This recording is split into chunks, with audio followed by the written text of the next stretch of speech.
Yellowstone proves Beth is the true successor of the best Dutton family member. There is a hidden detail deep in the folds of the Yellowstone universe that proves Beth is the successor of the best Dutton ever to walk Montana. Each Dutton family member has unique strengths. However, the cast of 1883, which comprises the earliest clan members, has particularly robust personalities forged by the rapidly changing world in which they existed.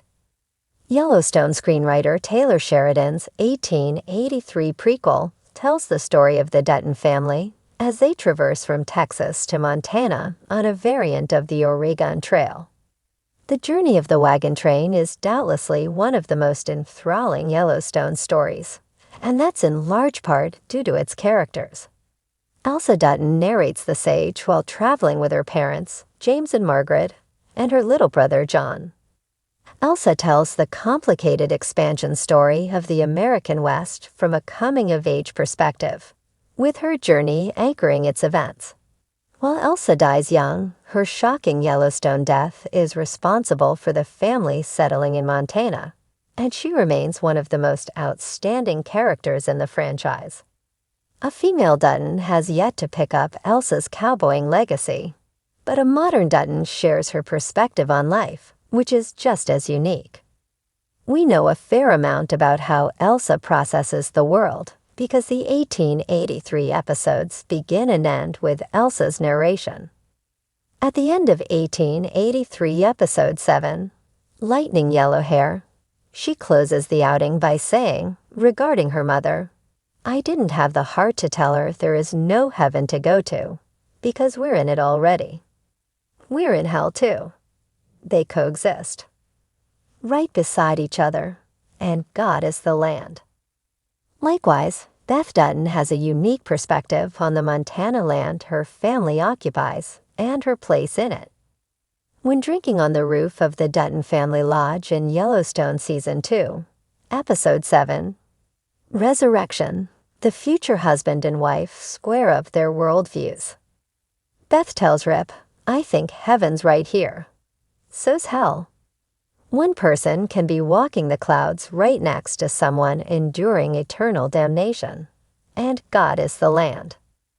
The similar comments between Beth and Elsa represent how wisdom can be passed down from generation to generation, whether we realize it or not. When looking at the Dutton family tree in Yellowstone, Elsa Dutton is like Beth's great-great-aunt, give or take. Elsa's brothers, John Dutton I and Spencer, from the 1923 prequel, continue the family tree after Elsa died in 1883. Her brother John, who is just 5 years old on the Oregon Trail, grows up and marries Emma Dutton, and they have a son named Jack, who also stars in 1923. Jack or Spencer is the father of John Dutton II, Beth's grandfather, making Elsa Beth's distant aunt. Sadly, Elsa dies before she can have children of her own. Elsa is one of the best characters in the Yellowstone franchise. None of the 1923 characters could quite replace her fearlessness. Still, Beth embodies Elsa's worldview in many ways, making the modern-day Dutton her ancestors' spiritual successor. The statement suggests that both women had a profound connection to the land, which was, in a way, their religion. While the characters never had the chance to meet one another, Beth and Elsa's perspectives resonate beautifully and cap the beginning and end of the family's time on the land within the Yellowstone franchise. On a ranch carved out of the brutal beauty of Montana's unforgiving land, legacy isn't handed down. It's forged in fire, scars, and loyalty that outlasts bloodlines. In Yellowstone, amid cattle wars, political gambits, and generational conflict, one character has emerged as the unflinching embodiment of the Dutton spirit, Beth Dutton. She's more than just the wildest card in the deck. She is the true heir to the legacy of the best Dutton to ever ride the Yellowstone, her mother, Evelyn. Beth's rise as the spiritual and strategic successor to the Dutton dynasty didn't come easily. She's been through more than most, emotionally scorched by tragedy, hardened by betrayal, and still walking forward. Stilettos planted in the same dirt her ancestors rode across on horseback. Through it all, Yellowstone has proven that Beth isn't just John Dutton's most ruthless soldier. She's the torchbearer of Evelyn's legacy, the true Dutton successor in spirit and in fight. Let's not forget who Evelyn Dutton was. Though her screen time was short, her presence echoes through every word Beth speaks. Evelyn was fierce, uncompromising, and expected nothing less than complete self-reliance from her children, especially her only daughter. Her maternal love was complicated, wrapped in expectations, and laced with steel, but it shaped Beth into a force of nature. When Evelyn died in a riding accident, Beth blamed herself. That guilt became her armor, one that has protected the Dutton name more fiercely than any weapon Jamie or Case ever wielded. Where Case carries the ranch's heart and Rip its brawn, Beth wields its mind. She is the sharpest weapon in the Dutton arsenal, slicing through enemies in boardrooms with the same precision Rip uses with a branding iron. Business, after all, is the new battlefield, and Beth has declared war. When market equities came for Yellowstone, Beth didn't reach for a rifle. She reached for a hostile takeover. She turned leverage into an art form, buying stock with blood money and turning CEOs into pawns.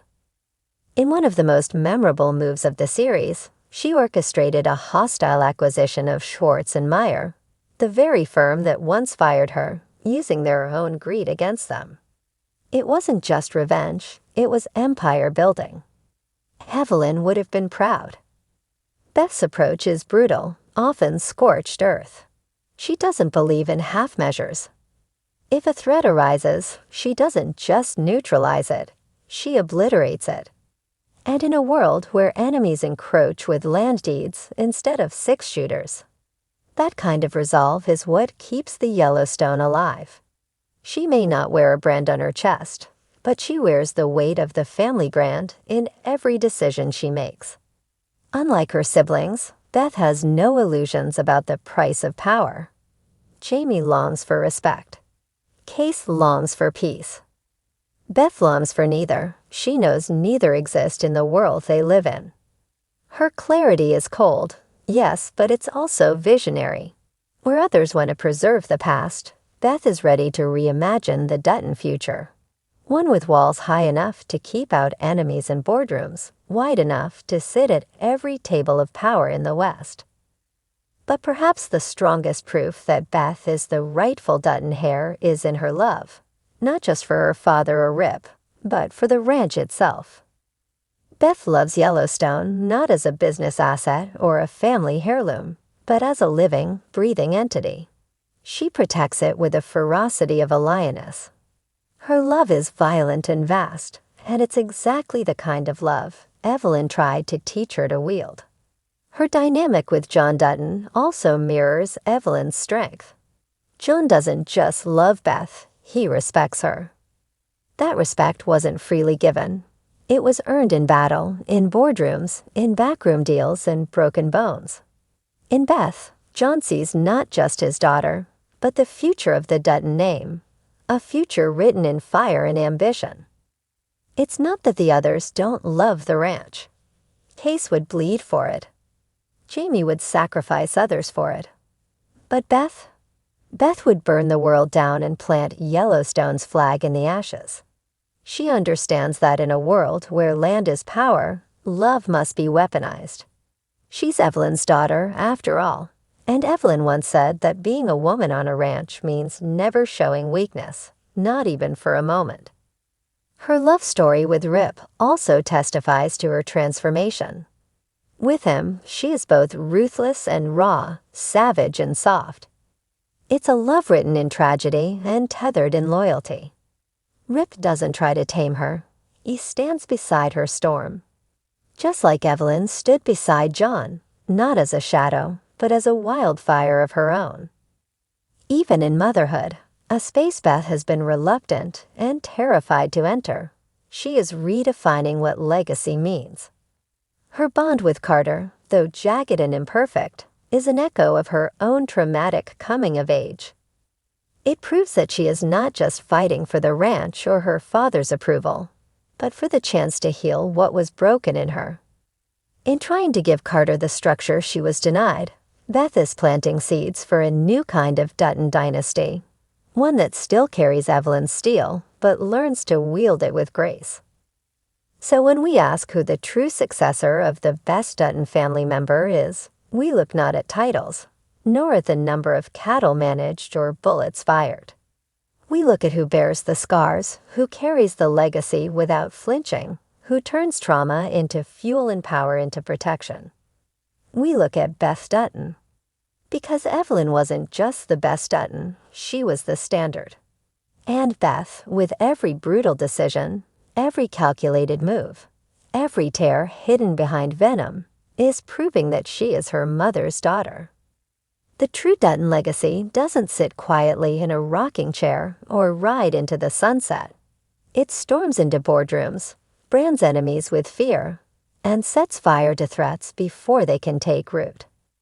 And no one does that better than Beth Dutton.